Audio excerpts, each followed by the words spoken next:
Ma ogtahay in cabitaanka aad maalin kasta ka iibsan karto dukaanka uu asal ahaantiisu ahaa daawo xanuunka madaxa laga qaato? Shirkadda Coca-Cola maanta waxay ku fadhisaa in ka badan 80 bilyan oo dollarka Mareykanka ah, laakiin safarkeedu wuxuu ka bilowday dhalo kaliya oo laga iibiyey Atlanta 1986. Muuqaalkani waxaan ku eegi doonaa taariikhda dhabta ah ee shirkadda Coca-Cola, sida ay ku bilaabatay, sirta guusheeda ayay u noqotay astaan caalami ah. Coca-Cola waxaa la sameeyey sanadii 1986 magaalada Atlanta, Georgia ee dalka Mareykanka.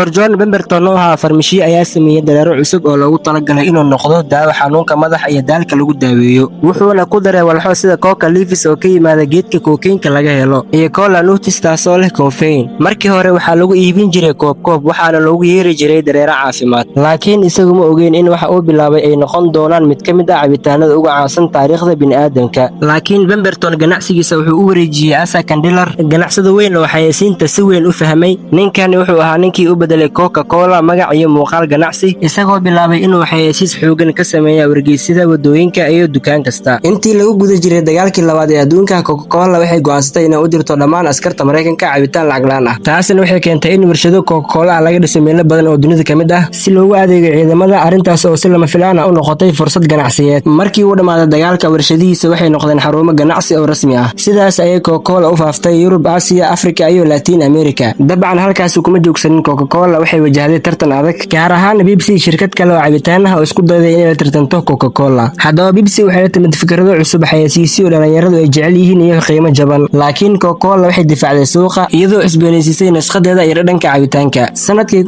1985 Coca-Cola waxay isku dayday inay beddesho dhadhanka caadiga ah iyadoo keentay New Coke, waxayna ahayd masiibo. Dadka Mareykanka ayaa aad uga carooday isbeddelkaasi, waxayna Coca-Cola ku qasbanaatay inay dib ugu laabato dhadhankii hore muddo 3 bilood gudahood. Arrintaasi waxay muujisay in dadka adduunka ay dareen xasaasi ah u leeyihiin sumadda Coca-Cola. Maantana Coca-Cola waxay leedahay in ka badan 500 nooc oo cabitaan ah, mana ahan oo keliya kooga caadiga ah. Noocyadaasina waxaa ka mid ah Fanta, Sprite, Dasani iyo kuwo kale. Waxayna ka shaqaysaa in ka badan 200 oo waddan, iyadoo dad ku dhow 2 bilyan ay maalin kasta cabaan wax ka mid ah alaabteeda. Waxayna sidoo kale hormuud ka tahay arrimo la xiriira deegaanka, dib u warshadeynta iyo biyaha nadiifka ah. Haddaba maxay tahay sirta guusha Coca-Cola? Xayeysiin joogto ah, sumad xooggan, fahanka maskaxda macaamiisha, la qabsiga suuqa, dhalinyaro u janjeerta iyo dhaqanka casriga ah. Coca-Cola waa wax ka badan cabitaan, waa astaanta xasuusta, xayeysiinta iyo awoodda ganacsiga casriga ah. Laga bilaabo farmashiye yar Atlanta ilaa calaamad caalami ah, Coca-Cola waxay caddeysay in hal fikrad yar ay bedeli karto adduunka. Hana ilaawin inaad subscribe saarto channelka, muuqaalka like saar oo nala wadaag waxa aad ka taqaanay Coca-Cola.